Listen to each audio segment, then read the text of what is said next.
ચાલો આજે વાત કરીએ એક એવી સરકારી શાળાની જેણે સાબિત કરી દીધું કે દગશ હોય તો કશું જ અશક્ય નથી.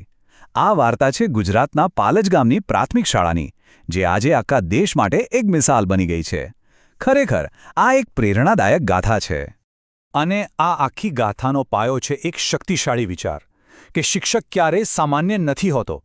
સાચું કહું તો આ ખાલી દિવાલ પર લખવા માટેનું સૂત્ર નથી, પણ પાલજ શાળાના શિક્ષકો માટે તો આ એક જીવન મંત્ર છે. એમની દરેક સિદ્ધિ પાછળની પ્રેરણા જ આ વિચાર છે. તો આ નવીનતાનું કેન્દ્ર છે કેવું? ચાલો જરા નજીકથી જોઈએ.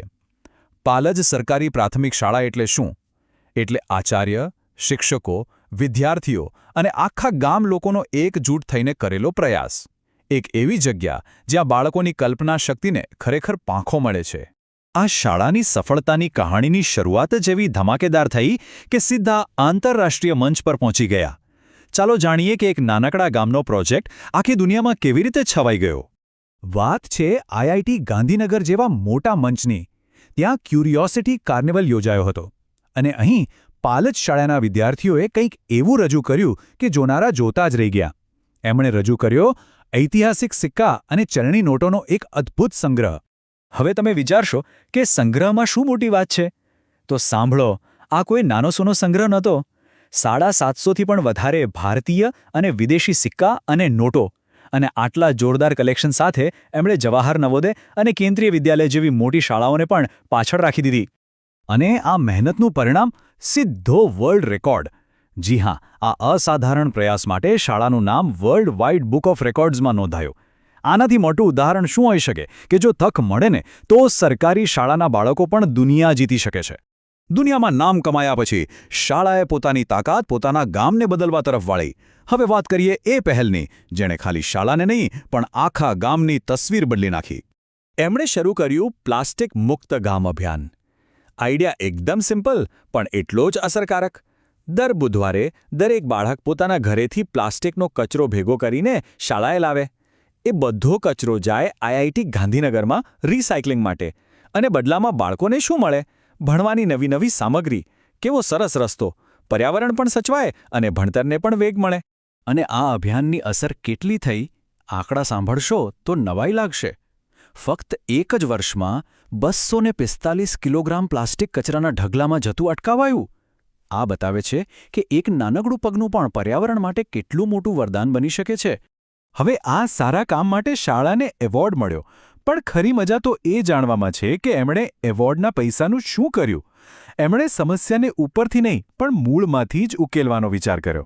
એવોર્ડમાં જે 1 લાખ રૂપિયા મળ્યા હતા ને, એમાંથી શાળાના 370 વિદ્યાર્થીઓને સ્ટીલના લંચ બોક્સ ભેટમાં આપ્યા. વિચાર તો કરો, જે પૈસા પર્યાવરણ બચાવવા માટે મળ્યા એ જ પૈસાનો ઉપયોગ ભવિષ્યમાં પ્લાસ્ટિકનો કચરો ઓછો કરવા માટે કર્યો. આને કહેવાય સાચી સમજ. પાલજ શાળાના આવા અનોખા કામોની નોંધ લેવા વગર રહે ખરી? બિલકુલ નહીં. એમની મહેનતને એટલા બધા પુરસ્કાર અને સન્માન મળ્યા કે એમના ઉત્સાહમાં 4 ચાંદ લાગી ગયા. સન્માનોની તો જાણે હારમાળા સર્જાઈ. સ્વચ્છતા હી સેવા એવોર્ડ મળ્યો, ક્લાઇમેટ ચેન્જ એવોર્ડ મળ્યો.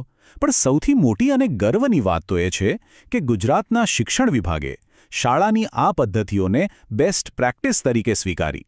અને એટલું જ નહીં, આચાર્ય શ્રી હિતેશભાઈ પટેલને મુખ્ય શિક્ષકો માટેના ખાસ ટ્રેનિંગ મોડ્યુલમાં લેખક અને સમીક્ષક તરીકે સામેલ કર્યા, જેથી એમનો આ સફળ પ્રયોગ રાજ્યની બીજી શાળાઓ સુધી પણ પહોંચે.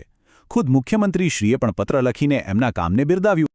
તો પાલજ શાળાની આ સફર માત્ર એક સફળતાની વાર્તા નથી, પણ એ ભવિષ્યની શાળાઓ માટે એક આખી બ્લુપ્રિન્ટ છે. એમણે સાબિત કરી દીધું છે કે સરકારી શાળાઓ શું કરી શકે છે. આજે માત્ર એક શાળા નથી, પણ આખા રાજ્ય માટે પ્રેરણાનો ધોધ છે. તો આટલી મોટી સફળતા પાછળનું રહસ્ય શું? એકદમ સીધું અને સરળ ગણિત છે.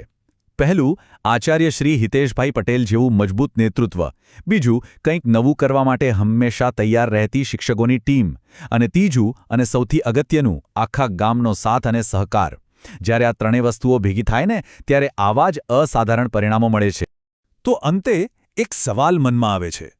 પાલજ શાળાની આ અદ્ભુત સફર આપણને શિક્ષણના ભવિષ્ય વિશે શું શીખવી જાય છે?